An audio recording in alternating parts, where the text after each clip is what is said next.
100 easter eggova u GTA. Zbog uticaja 9/11 su krila na Dodo avionu skraćena. Neprikladan natpis na stadionu. Neprikladan crtež na cedulici koju drži ovaj lik. Napisana imena developera na minimapi. Grad sa početne cutscene gdje pljačkate zajedno sa Katalinom Banku. Elvis Presley na naslovnoj strani novina koje možete naći svuda na podu. Također ovaj easter egg ima i u GTA Vice City. Billboard koji prikazuje gdje će se odvijati sljedeći GTA. Referenca na GTA 1 i GTA 2 u internet kafeu. Povećanje mjeseca sa snajperom. Skrivena poruka na parkingu. Svetla od stanova ilustruju izgled muškog polnog organa i to sve sa fontanom na vrhu. U vodi možete naći čovjeka koji se udavio zbog zacementiranih nogu. Kada sa no klipom prođete kroz ovaj zid, možete vidjeti sliku kako Ronald Reagan puca Gorbačov. Sličan brod koji 8-Ball i Cloud Speed unište u misiji Bombda Act Base 2. Povinom brodogradilišta u cutsceni možete vidjeti Jetra i Dwayna koji će se pojaviti u GTA San Andreasu. Poster Cloud Speeda u Tomijevom apartmanu. Također u vodi možete naći i podmornicu. Studio gdje je snimljeno sletanje na mjesec.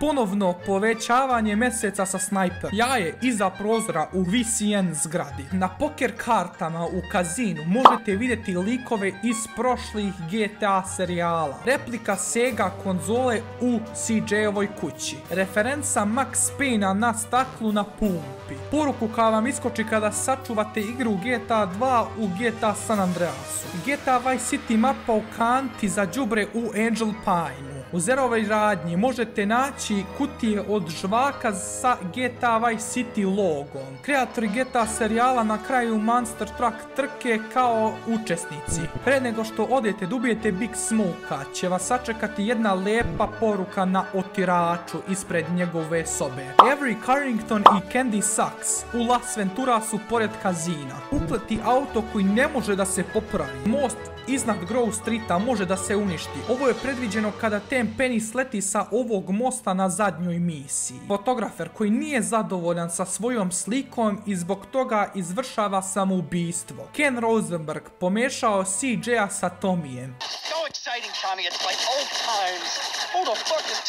Billboard Lance Vanca kod Vinewooda. Podaci koliko Giant Bridge zauzima memorije na vašem računaru i koliko je tekstura iskorišćeno za isti. Ukleti grafit na groblju koji se magično pojavljuje i nestaje. Pored Katalinine kuće možete vidjeti 3 groba i smatra se da su to grobovi od njenih bivših momaka. Prolaskom kroz Billboard u misiji Reuniting the Families, Billboard skroz mijenja značenje. Koga zanima šta ovo znači, nek ode na Google prevodilac. Pretražujete na sopstvenu odgovornost. Povećanje mjeseca sa snajperom po 3. put. Poruka na velikom crvenom mostu. Billboard gdje jasno možete vidjeti Vice City. Pretpostavka da će sljedeći GTA biti u Vice City, tačnije GTA Vice City Stories. Saltorova žena naziva Tonija Fido, ali tu ne bi bila ništa čudno. Da, tako Clouda Speeda nije nazivala u GTA trojci. Hello, Fido, it's Maria.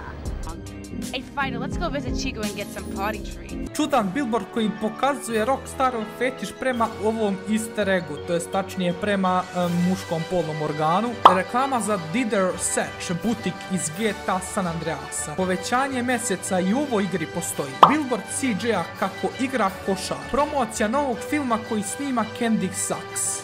Billboard na kome se nalazi Mad Dog. GTA 3 muzika u prvoj cutsceni na početku igre.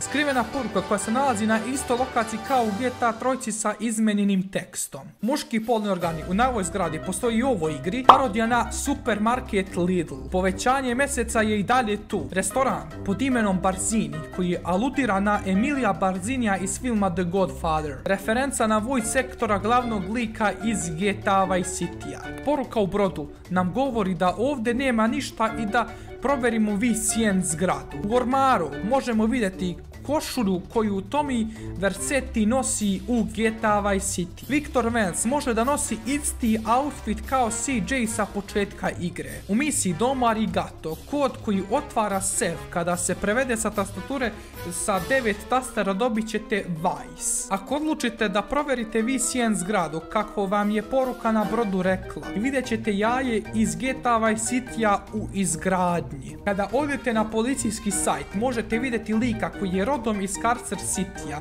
mesta gdje se odvija radnja Manhunta, jedna od Rockstarovih igara. Kad smo već kod sajtova možete naći sajt pod imenom What They Do Not Want You To Know i tu možete vidjeti lokacije od svih pušaka, auta i tako dalje. Parodija na London Eye u Liberty City-u. U GTA 4 multiplayeru je bila misija pod imenom Bomb the Base 2. To je referenca na misiju iz GTA 3 Bomb the Act Base 2. Mad Dogov album na policiji u vili od Playboy X-a. McDonald's na kontejneru. Napušteni burger shot na kome od preostalih slova piše Books RSHT, to jest Books are shit.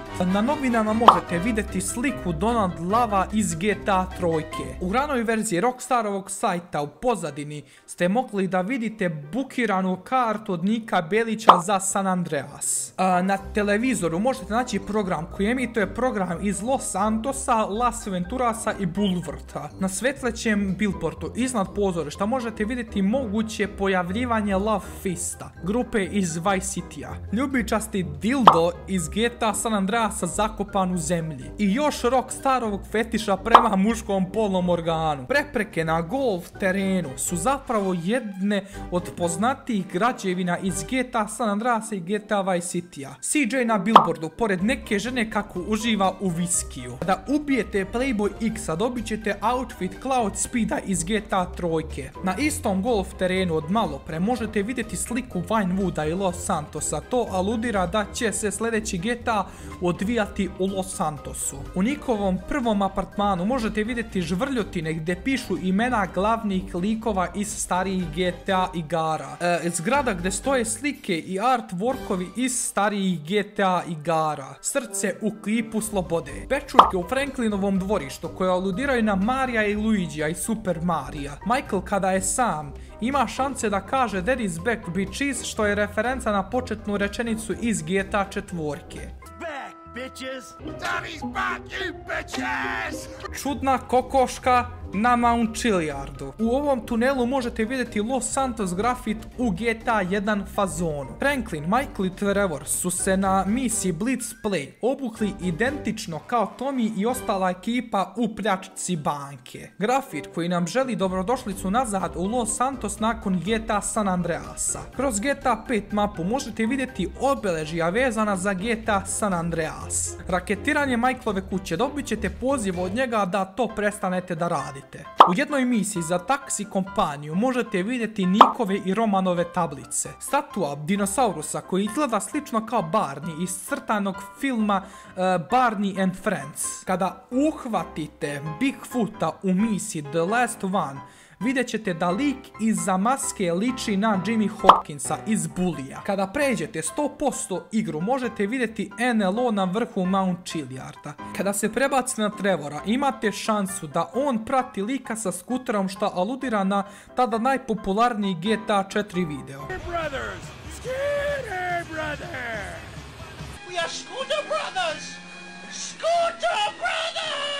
Peškir na kome piše I love Vice City. Da li ovo označava da će sljedeći GTA biti u Vice City-u? Prerušeni lik koji imitira zombija. Za Paleto Bay score možete birati Patrick McCreary-a, lika koji je učestvovao u pljačci banke u Liberty City-u sa Nikom. Dokazi da je Niko Belić bio u Los Santosu i da ga traže. Ovdje možete vidjeti njegovu poternicu. Na ovoj zastavi možete vidjeti deo mape iz GTA 4.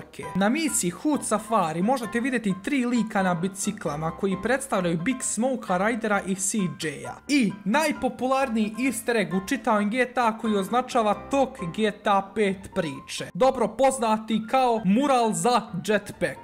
Hotelik se do ovog snimih. A vi lajkujte video. Ako ovaj video dođe do 300 lajkova ide drugi deo. Pause.